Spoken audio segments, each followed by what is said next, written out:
Hello, everyone. Welcome to the 8th episode of the SideQuest. In this episode, we are exploring the productivity paradox, which is, in the world, there is abundance of all these productivity tools. Why do we feel less efficient and more busier? This is SideQuest, where we discuss work, life, and everything in between. I'm your co-host, Sneha. And I'm your other co-host, Jamie. And let's get on, shall we? Really interesting, isn't it? Because in an average, a company runs more than almost 100 software tools. And we, being one of those workers who work in these companies, the real question here is whether these productivity tools are actually making us more efficient and productive, or are they counterproductive? What do you think? Yeah, it has got to a point now where even in my own workplace, I have about 16 different tabs saved for different bits of software that we use.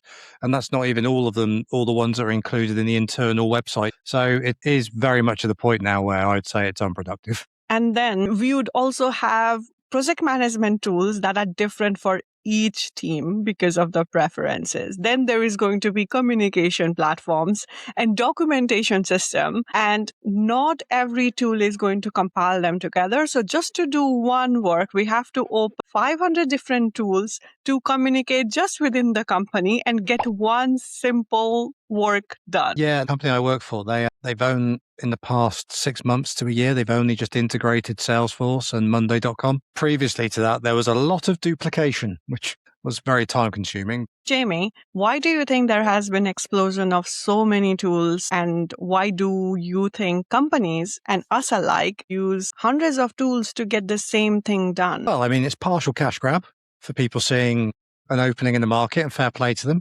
But a lot of it is down to the fact that for every workplace problem, someone's going to build a bit of software for it. You know, for example, if you need to send a message, I mean, Teams worked relatively fine. But, you've got Slack, for example. Yeah. Track work, you've got Asana.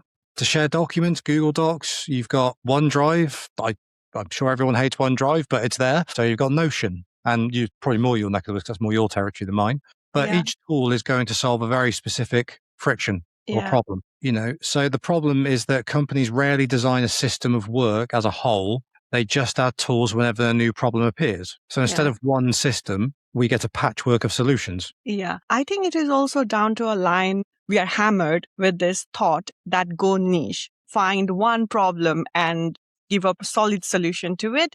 And they are not looking at the whole picture. And what it ends up happening is all the companies are adopting more and more tools rather than finding one solution that combines them all and does it. And it doesn't help when different teams work in their own silos. I think that is an epidemic out there, especially in scale-ups and startups where each team have their own way of answering a certain problem. And there comes a point where we have to ask a question that should we continue using one tool and its complicated feature set, or should we actually pivot to a simple workflows where we just see what our starting line is, what is the middle ground, and what the end finish line looks like, and have an answer to it? In an ideal world, that would be great. I don't think tools are the real issue here. With this, it's the issue that companies adopt tools without designing a full workflow for them and how it's going to, be implemented over long term. So we end up optimizing individual problems, and by that we end up creating system complexity, which we didn't need to do if everyone just took a moment, start working in silos and go, right, where are we actually going with this? 100%. That is such a great answer. So, do you think we trying to solve a very small part of the problem, we are creating more work? Yeah, we do. On a basic level, you have to learn a new skill in order to be able to do a job that you could do pre-productivity tool. And fine example of that is that I use Monday.com quite a lot, not by choice, but outside of the shiny UI, it's like Microsoft Excel, but not as good. I can do more with Excel than I can do with Monday.com. And when I have clients on who look at it and get panicked by what they see on screen, I just go, just think of it as Microsoft Excel. And they go, yeah, it really is, isn't it? Like, yeah. So like any automation, whatever else, just think of it as equals some whatever, right? Don't overthink it. It's fine. To your point and to the question is that one of the strange realities of modern work is that a huge portion of the day is not spent doing the work itself. It's spent coordinating the work. Research suggests that workers spend roughly 60% of their time organizing work rather than executing it. And as a project manager, I can confirm that's right, if not higher. Again, it's like these tools are making coordination visible and structured, which, as we know from anyone in a group Teams chat or a Slack chat, you have the good morning race off to be the first person to check in at work so your boss knows you're in 3 hours before your start time. It's the stupidity of that. And this is just a complete waste of time and nonsense. Some will say it's internal politics and being friendly, but it really isn't, because when you speak to people on one-to-one level, they say otherwise.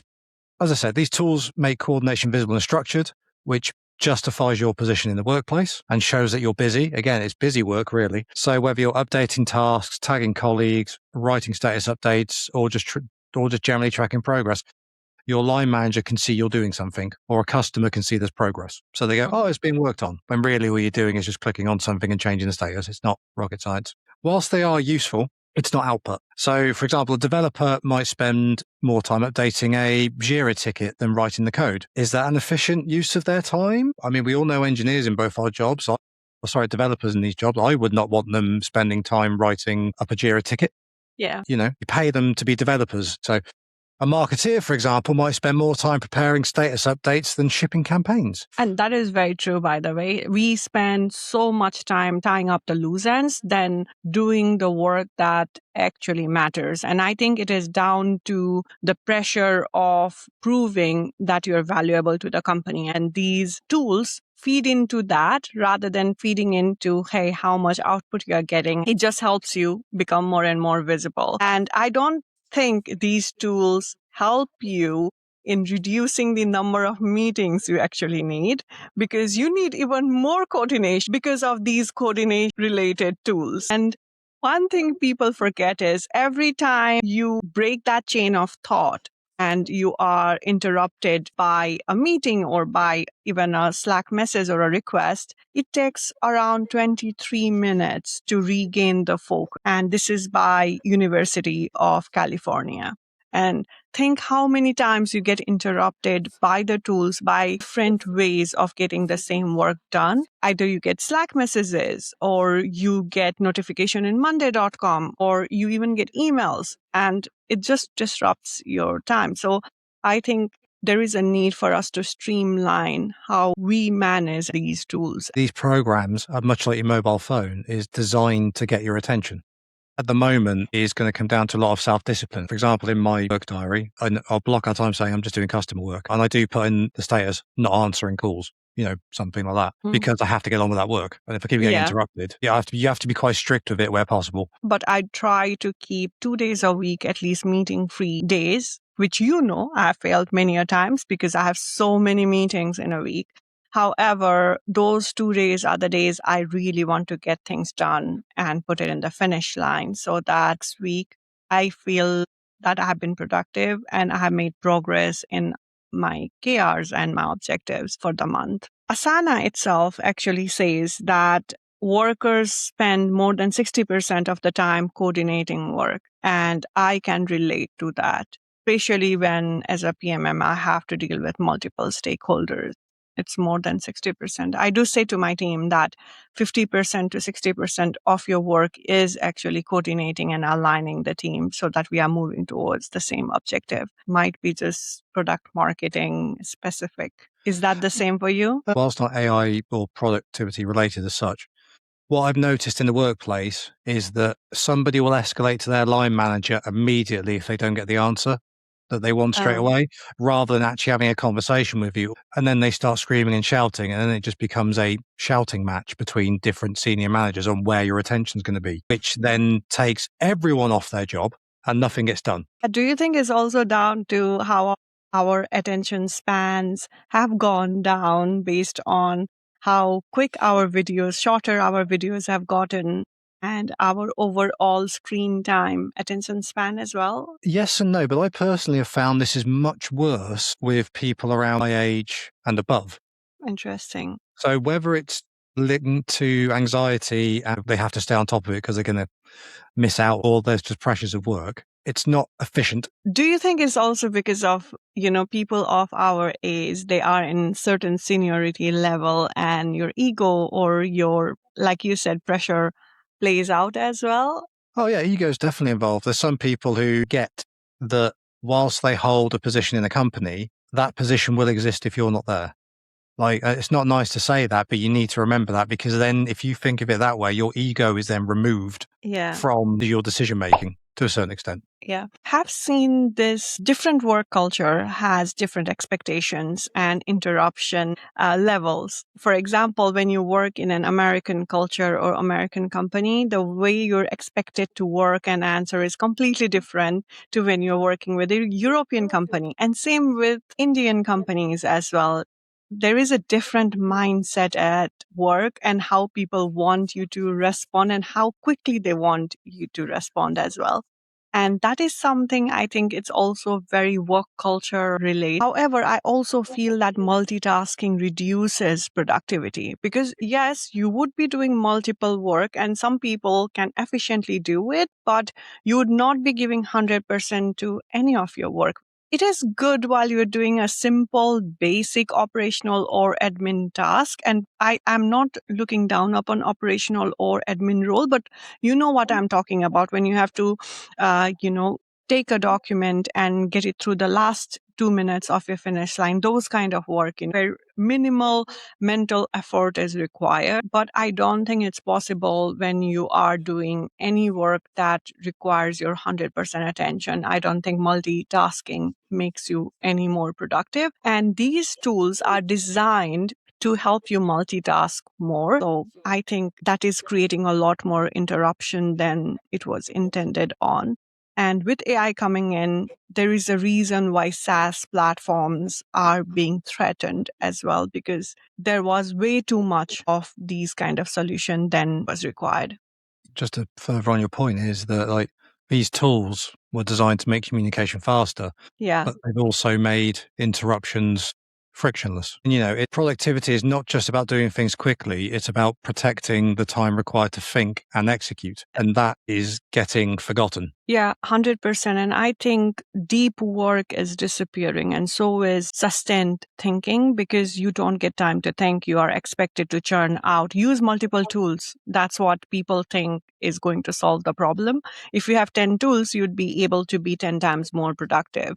But usually what it ends up doing is takes out all the deep work from your pool of what you can actually deliver. Yeah, and just on that deep working bit is like, how many times have you seen someone new come into a company and have really good ideas, and then after 3 to 6 months, they're not quite burnt out, but they've kind of started to lose that creative edge because all they're doing is spending all their time just jumping on calls that don't need to be calls.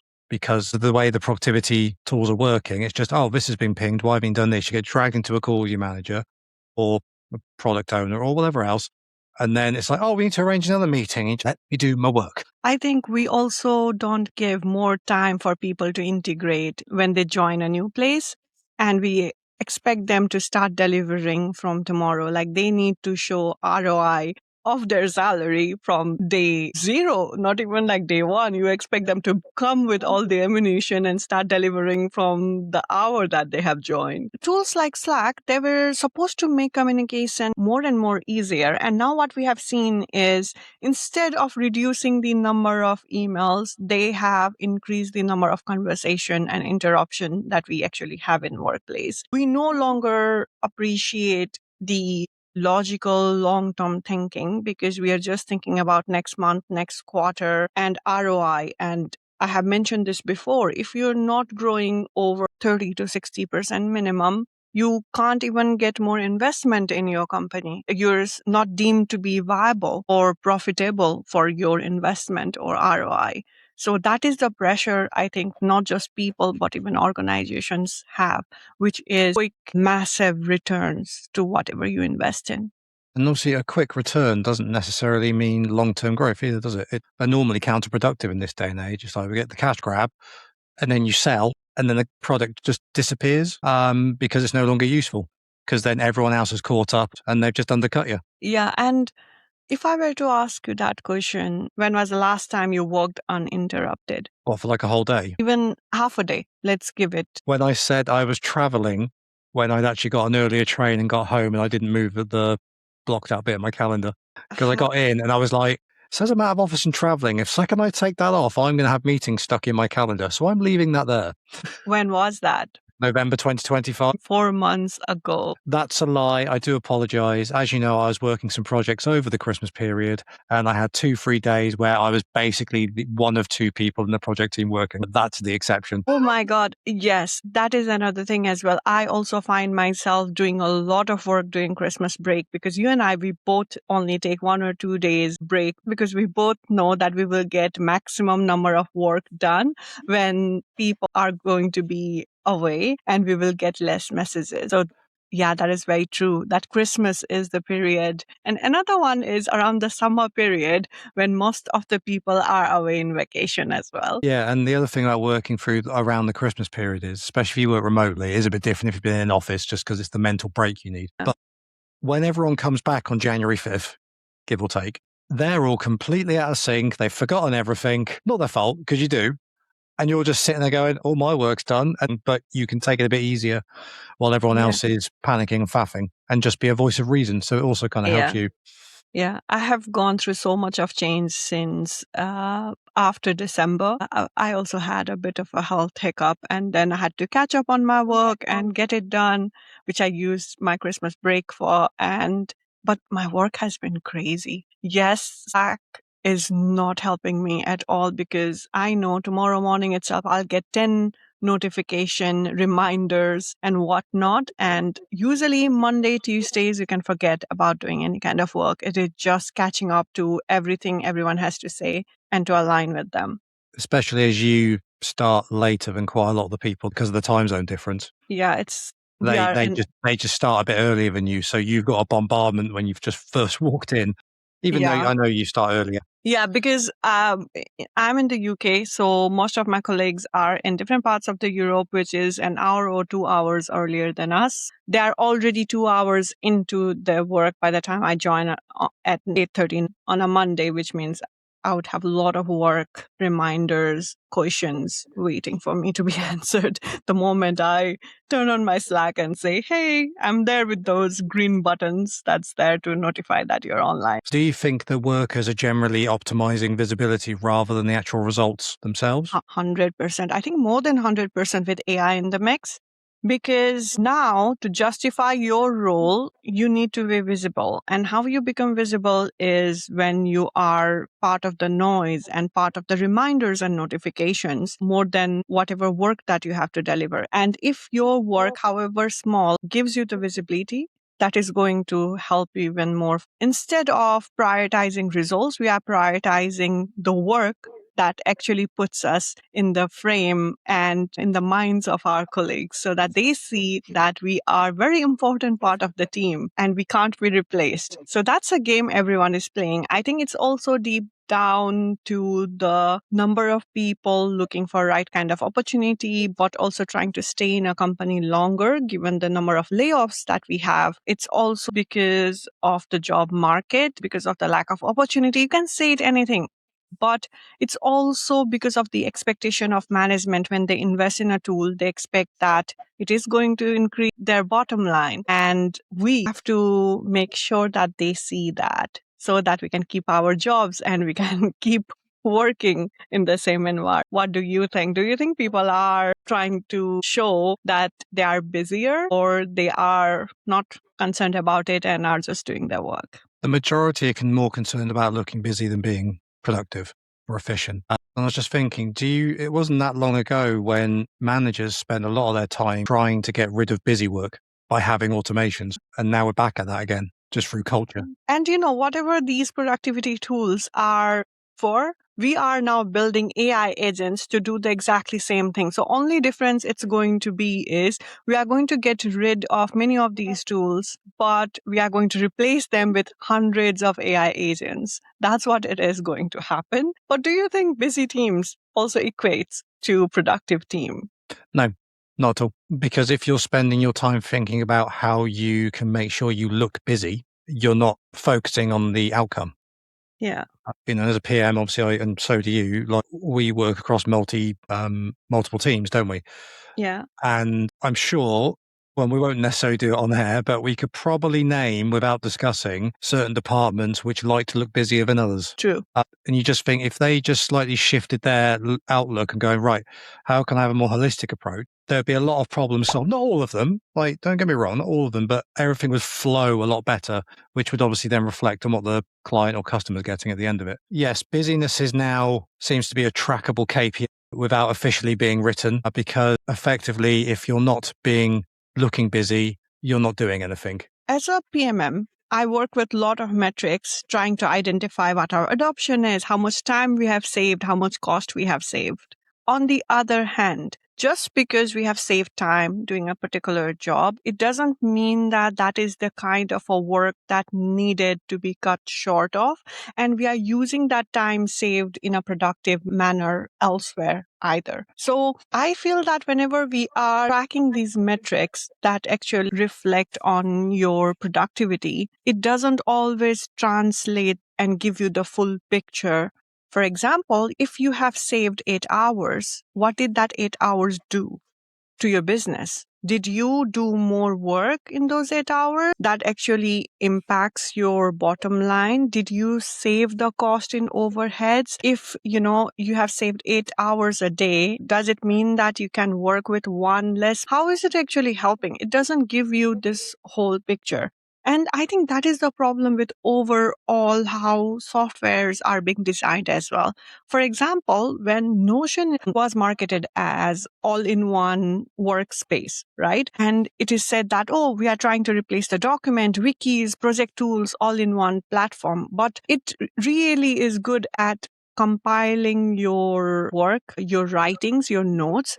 But I don't think it can replace Asana or Monday.com at this point. So everyone is trying to replace one thing or the other, but no one is giving a wholesome experience that I can switch to just one tool and get things done. I really have to have multiple tools, and it doesn't help the person at the end. I think all in all, what I'm trying to say is modern work often rewards visible activities rather than meaningful progress. And the metrics that we are tracking through these platforms and tools also don't give us a full picture. They also award the visibility that, hey, we saved you X hours, then what? So what? It never tells you what you're supposed to do with that time and money saved. So I think that's where the main problem lies. Yeah, and the thought I was actually thinking about was if you're using AI or a tool to do your product testing for you. Yeah. Now, you're not necessarily seeing what's going on in the background when it's doing that testing. Whereas if you're doing it manually, for example, like you would know every single step. So if something went wrong, you're going to point it out as a human being, whereas AI might just skip over it. Yeah. Or try and correct it or find a workaround. So you actually know that you don't know the problem until it's too late and it's been launched. And I also feel that companies have these hundreds of tools at their disposal is because they rarely do an audit and evaluate how it's actually helping them in their journey. Rather, they keep on adding the tools. How many times have you actually heard a company say that, no, this tool is not working, we need to get rid of it? Rarely. Isn't it? The maximum I have seen is we getting rid of a tool because sometimes we don't have a budget and there is a very massive price hike. But apart from that, I have never seen a tech stack or a product or any kind of tool stack decrease in size. I've only seen it grow. And we are also guilty of it because right now in AI alone, I use almost 2 to 3 tools just to get my work done and make my life easier, because one tool can give you really good answer, but it cannot format it properly and structure it properly, but it cannot give me the answer. And the third one combines both of them and get me build an agent. So I need 3 tools to do one simple job. Only thing that I'm doing is saving time in getting them done. But sometimes I feel I'm also spending more time trying to align them together and having an argument with them. But that's a story for a different podcast. And I also feel all the tools have a basic features. They're all the same. Only difference that they bring is a one core feature one tool does really well, and we really need that feature to be efficient. Then there is also switching cost, right? Every time you move from one tool to another, going to be a migration cost because you have so much of information stored in it, and there is no easy way of taking your information and data and moving and continuing the work exactly the way you were doing before, because you have to onboard your people, you have to train them, and then there is also companies holding your data hostage. There's no easy way of getting your data out of them, documents out of them as you think, because they would use a certain structure, certain framework that is not the same in another tool that you would be using. Because, whenever you migrate, for an example, if you're using some tool like Notion and you want to move everything to Confluence and vice versa, the whole formatting breaks. And the whole idea of you organizing your documents in Confluence or in Notion is how you have formatted them and how it is structured.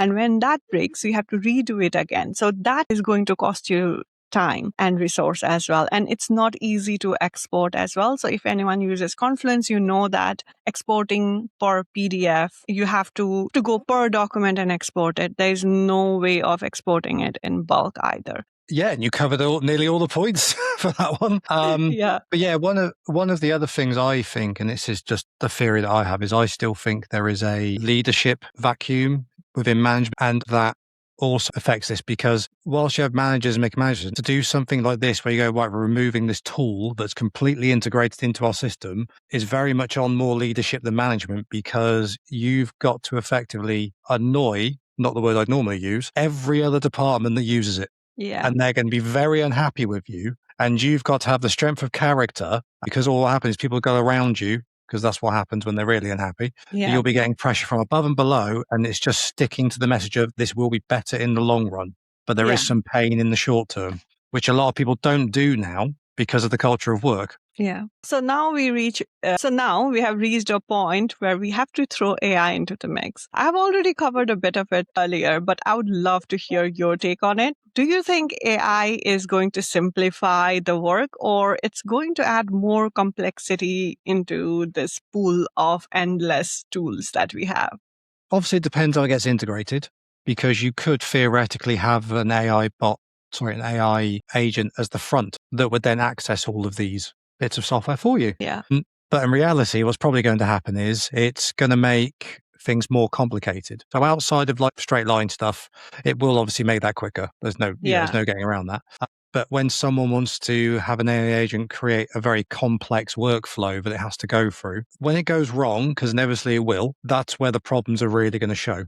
Yeah. And I also feel that it is making the existing tools more heavier and complex. There is a kind of a AI fatigue, because there is now an AI solution to everything that you do. There are hundreds and thousands of AI agents doing the same as of now. So that is my take in it. I mean, don't get me wrong, AI will save time. It will. Yeah. It's good at removing small frictions. So writing drafts, you can quickly correct things, as we've already discussed. Summarizing meeting notes is a good one, because if you have handwritten them, just take a photo, it will translate it.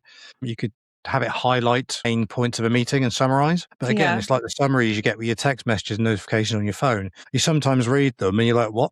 What does this even mean? You have to go in and read everything again. It also adds a layer of complexity.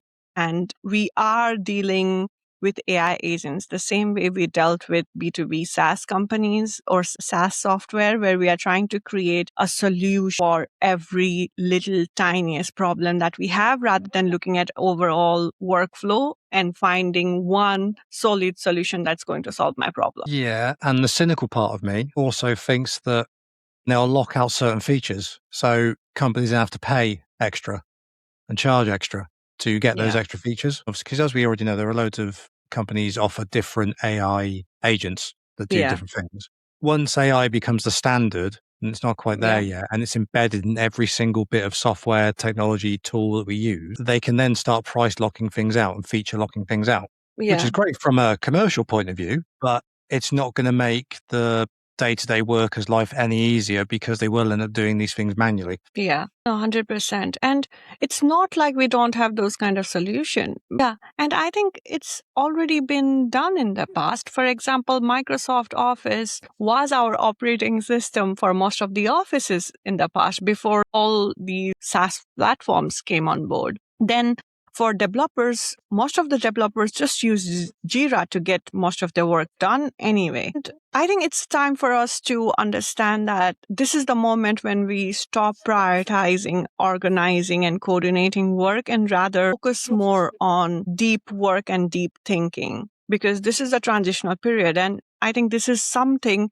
that even management needs to think about, that they have all these brain and experiences, but all they want to do is deliver a list of work so that they can check the boxes. And I think that is where we really need to think what actually makes our work productive. And if the tools are not answers, we need to see what is going to improve that productivity. So if you look at the most productive teams that you have in a business, you'll probably find it's actually not the tools that are the answer. It normally comes down to, I would probably say, 3 things: focus, clarity, and simplicity. Mm-hmm.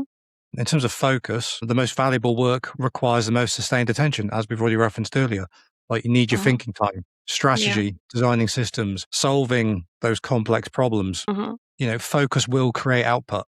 And focus, as we know, is becoming increasingly rare in digital workplaces because of this busy work. So with clarity, essentially, it's going to be when everyone knows what matters and what is important, everything else will naturally fall into its place. Yeah. That does involve getting rid of busy work. Yeah. And then simplicity, well, it's kind of self-explanatory, really, because what's the simplest way of getting from A to B? A straight line. I know some physicists will probably say otherwise, but for this instance, it's a straight line. So the less complexity that you have, the quicker things will move along and the quicker you'll get to an outcome. And also less can go wrong. Yeah. And, you rightfully said, if you have clarity over your priorities, and if you give clarity to your team that, hey, our priorities has moved and shifted, and you're quick about it, and the solution to it, like you said, is very simple with fewer tools to actually improve the workflows, it immediately drives productivity, isn't it? Totally. And whilst I have my own bugbears with agile and different types of working methodologies, which I'm sure I can rant about in another one, is that if you're carrying less rubbish, you can turn quicker. So if you carry a big backpack, if you've only got what you need, you can walk faster, you can turn faster, you can go up a mountain quicker. And during all that time, you get less wear and tear on your body. Whereas if you're carrying a ton of stuff you don't need, well, it's just that you're just going to get tired and worn out and very sweaty, for this example. So if we had to conclude this, we can say that, yes, there is a productivity paradox when it comes to tools. We have so many tools and we are becoming less and less efficient. But I think real productivity, like Jamie said, depends less on tools and more on clarity, focus, and simplicity. Simplicity in terms of how we solve for the things that you have prioritized as well. And as a point I've made over a few of the podcasts is that it will still come down to people and leadership. Yeah. What we can actually say is we are seeing bigger and bigger gap on how managers are lacking the strategy and that deep thinking. I think it's high time for us to have better leaders generally in workplace. We have stopped being innovative from top to bottom. It's not just bottom to top at this point. I think the problem that we have discussed again and again, there is a pattern there. It's about how we are managing the companies, how we are leading them as well. We also have to acknowledge the fact that it is quite easy for us to sit here and say, be less risk averse. But, there is obviously the realistic problem that life is very expensive in many parts of the world at the moment. So can someone afford to take that risk and get let go from a job? You having to focus on visibility, the lack of clarity and prioritization, we increasing the amount of expectation and the army of tools put to your disposal, but you having to prove your value and your existence in a company every day, and it is not going to drive the productivity. So I think it is a deeper problem than just having tool. And it's time for all of us to step back and think why these problems, why this paradox actually exists, especially with AI in the mix, because we have a chance to start fresh in this scenario. 100% agree with that. We do need a shift in mentality towards work and the tools that we use. Yeah, that's a discussion for next podcast. Until that point, don't forget to follow, like, and subscribe, and share it with your friends if you think they are going to find our conversations interesting. We also have our product at laughinglake.com. This is a shameless plug, so don't forget to actually visit us there and see if you like any goodies and buy it for yourself, especially with Easter around the corner. If you're lucky enough to find yourself in Cardiff, Wales, in the UK, 2026, we are going to be live and in person in John Lewis, Cardiff for the week. So yeah, pop in and see us. We can have a chat. Yeah, and you'd also see our product and buy them in person. Look forward to seeing you all there. Until then, take care of yourself. Ta-da! Bye. Don't forget to like, share, and subscribe.